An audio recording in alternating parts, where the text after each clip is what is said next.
All right, welcome back to another episode of Doing Stupid Things on a Saturday.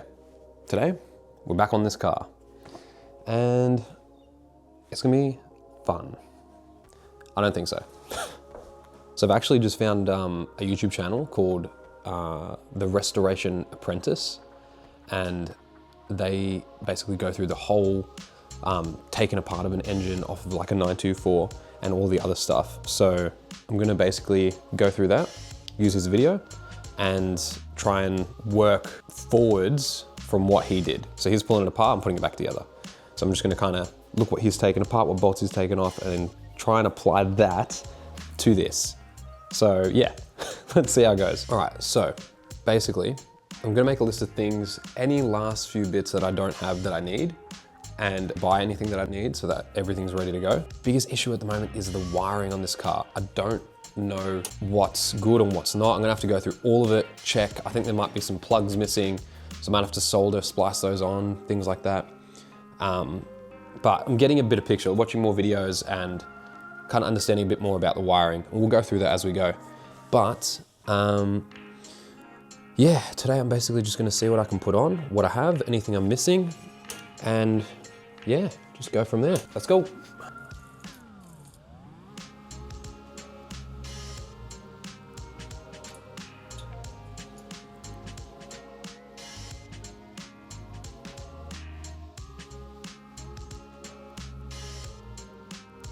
So, as you can see here, I've got everything kind of laid out from front to back, and I feel like that's the best way to kind of work this out. So I'm kind of just gonna go through bit by bit, what fits where, contrast it with the video that I've got as the example. And yeah, for now, I'll just grab what I can, because I know roughly where some stuff goes, and just pop it kind of where it should sit in the engine bay. And then I'll transfer this from the video to this onto the car. That's the plan. So let's see how it goes. Got the cam belt cover, bang. I know that, what that is. Let's put this radiator a little bit forward. That can go there. Okay. All right, now, what's this? Oh, washer bottle. That is handy. Pull this back a bit. Make some more room. So if you imagine that there, that's the engine, right? Intake manifolds on it, fuel lines, etc. Don't know what that is. That's fine. Okay, we've got the washer bottle. I'll give all these like a little rinse out too down the line before I put them in. Warm up regulator, I believe, and fuel distributor. That will go onto the engine. I think it goes, let's go onto there. Can't quite remember. I have to look regardless. Goes somewhere there. Yeah, somewhere here. Now these lines, can't remember what these are either. Put them to the side. That's a washer bottle. This goes somewhere too. That's gone. Wow, very gone. Can that be saved? I don't know. I'll suss that. Yeah, I'll put this over here because it's not good. So there's 2 extra engine mounts here. I'm just gonna leave those. Don't believe they're of any use. That goes onto something. Clearly, just a bit of piping. Doesn't look like anything special. But I mean, realistically, who knows? That goes somewhere. I reckon too. I don't know. I'm not sure. Don't know. Gonna go back to the video. All right, so going through the video, I'm just gonna go through everything bit by bit. But if we have a look here, so on the washer bottle, there's like a bracket little thing, like a clamp. I'm gonna look for that. I'm gonna look for the piping there, and just kind of anything else. So there, that's perfect view. Pause that right on now. All right, so that there's what I'm looking for. So 2 bolts go in it, and that clamp looking thing. How does it take it off? Gosh, without this video, I would be so lost. I'm going to look for that bracket. Gonna find it. All right, so good news. Look what I found. I've put the washer bottle together. So basically, there's that clamp thing that goes over the top. Sorry, by the way, this is the expansion tank for the radiator, so not the washer bottle. But basically, so this kind of hooks onto the expansion tank. That just like kind of comes off. It's like literally just hooked in, as you can see there.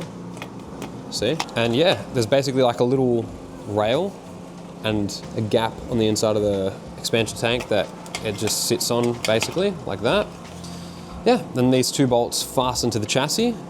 They screw on nuts. These are kind of solid screws that have been put on at the bottom. So I just screw up the top like that, take these off, put it on. And yeah, one of these goes out into the radiator, but that sits at the front of the car, right about there. Nice. So another big step. I'm gonna keep working through, try and find more stuff. So, little side project. I've decided to open the dash and go through what's in here. So I'm gonna go through it. There's lots of little treasures, weird things like this, some little makeshift circuit for something. Maybe someone's like little home electronics project. Hope it's not for the car. But yeah, I'm gonna go through it and let's see what we find. By the way, this is so nice in here. I don't know if anyone knows this, but that's felt. Brand new soft felt. It's beautiful. All right, I'm gonna go through it. All right, so I basically found these inside the dash. These are some guy's old glasses. So cool. Like, look at that. Basically, what else I found? It's really, really cool. I think I'm starting to get an idea of the story of this car. But let's have a look because it's quite interesting. So basically in the dash, there were some paperwork. Now there was, the old owner of this car was called Graham, okay? Now, if we have a look, don't want to show his address, don't know if that guy still lives there. But basically, you can look here. This is from 1987, and I think this is where he's bought a motor, basically, or an insurance claim or something. But regardless, that was 87. Now, there was a document in here for some sort of insurance, and basically, it wasn't insurance in Australia. It was insurance in Illinois, in America, which might be where this car's from, but I think it's from Arizona, to be honest. Now, we've also got some more interesting info. I don't want to show too much, but if we have a look, just in case anything's sensitive, this looks to be some of the prices that he paid. So you can see gearbox, $400, engine, $1,000, etc., etc. The original color of this car was white, which is what I saw behind some of the paintwork, which is really cool. So this car has been obviously resprayed and done up. And as far as I can tell, up here, it says auction. I wonder if you bought it from an auction or something. But really interesting. And there's some old sketches that some guy must have done. These are from like the 90s. Some more paperwork here. Open this up. So this is some parts, 3mm something, $24. That's that. This one's cool because this is an old invoice in 1992 from Porsche. As you can see, petrol cap, 944 cover, $50. So this stuff wasn't cheap in 92, like with a bit of inflation, that's not just $50, that could be 75, maybe a bit more. But yeah, how cool is that? So this is an original Porsche invoice from Australia to Graham, the previous owner, which is really, really cool. And I'm pretty sure Graham isn't the guy that actually bought the car off of. So this must have been, yeah, the proper original. And here's some really cool stuff as well. They actually kept the old stickers from the car. So I could put these back on if I want. Really cool stuff. How cool is that? Then there was just some pens, a bit of tape, and the old comb for Graham, the cool guy, with his cool shades from America. Man, what a cool guy. Yeah, so that was pretty much it. What a little like story, huh? That's unfolding. Basically, I'm wondering, like, did he ship this car from America to here and then start fixing it? I don't know, because I mean, clearly he moved from Illinois to Melbourne. Did the car come with him or did he buy the car here? Either way, he paid $1,800 for it back in the day. And now, I mean, look at it. It's immaculate. If he did do this paint job, wow, I just have to say, thank you. And what an incredible job you've done. It's awesome, really, really cool. All right, back to work. Just chipping away. We're gonna be going through, taking out this front seat in order to get some more access to the wiring so that we can feel confident that when we put this car together in the engine bay and start it up, that we won't have any dramas with wiring or anything. All right, so apart from needing a good vacuum, we've got over here, we have what looks to be potentially the antenna wire. We have some speaker wire, because there's speakers in the side right here. So definitely some speaker wire. It's all loose, and as you can see, not in the best state. So I'm gonna have to figure out how to get that sorted. Now, still lots of loose wiring. Now, in another video, I thought there was no ECU under here, but actually under this steering column here is meant to be where the ECU is. So we have a look, let's see.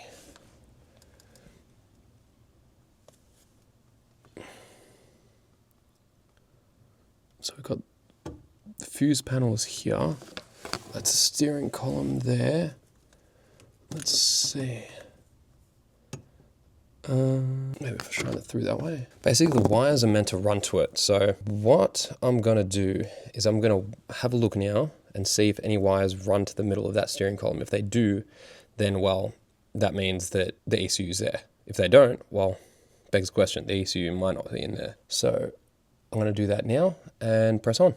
So I'm gonna take the steering wheel off because it's gonna come off at some point. I mean, the handbrake's on, and it hasn't moved in a long time, so no way that's still not big enough. The bolt was really loose, so I'm just gonna put that on there so that I don't lose the bolt, and it's come off. All right, that's that there. Let's get this off. Very nice. There's the washer. So that's really interesting. So if we have a look at the wheel, there's a wire sticking out here, right? So that wire, I believe, is for the horn. And if you look at the back, there's no wire coming out. But what there is a really small electrical contact at the top there that must make contact with the steering column and allow the horn to work. Really cool, really interesting stuff, eh? All right, so that can go there. And now we have access to the steering column and the dash. So I've been wanting to take this out for a very long time and have a look what's going on. I'm gonna have a good look under here now. Just let me grab some light. Let's have a look. Doesn't look like the ECU's here. Okay. Not the best sign. Well, basically now my access under here is a lot easier. So I can really get underneath and have a good look, which is good. It really doesn't look like the ECU's under here. If we have a look here, very interesting thing you can see. Now, that there is where the original steering column went through. Now they've welded on a left-hand side, one of these square bracket things onto the chassis, but I still don't understand. I don't think there's an ECU in here. All right, well, it's a long shot, but let's have a look. Boot, oh, I don't have the key. Let's open this up. As I said, long shot. Maybe the ECU's in here. I don't know why it would be, but honestly at this point, it's worth a check. Just never know, That's definitely the battery. Well, that's that.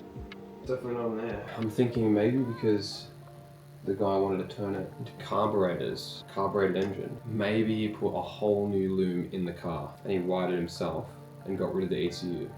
But I feel like you'd still need the ECU. I thought that maybe because this car maybe operates just off circuits and switches. Like you flick a switch and the headlight goes on, you flick a switch, the headlight goes down. Open circuit, closed circuit. But that wouldn't make sense because you've still got all the sensors in the engine bay to worry about. Oh, this is gonna be a fun one. I'm gonna have to do more research and look into it. But for now, I think I might just put the washer bottle in, just to say that I put something on, and then I think I'll leave it there. Alright, so apparently to get the washer bottle in the car, you have to pop up headlights. Now, this is me manually pushing the hydraulic fluid into the headlight reservoir thing, and that's pushing up the headlight so that I might be able to fit the wash bottle in here. Slowly. That was getting in the way. The bonnet latch, far out, that was close. I could completely buggered that. Far out. That's something I have to be aware of in the future. That should be enough for now. Man, that looks cool. Alright, so, not yet. There's no way that fits in there. No, there's no way. Doesn't matter how far up that is, it's not going in. Maybe this one. No way. No. Maybe this is on the wrong side. Back to the drawing board. That definitely doesn't fit. Maybe if I went in upside down, but I'll have to take that off. Oh well. There goes that. Maybe I'll pop these back down. Well, alright. Looks like that's it for today. Okay, keep cracking, and I will see you next time. And thank you for watching.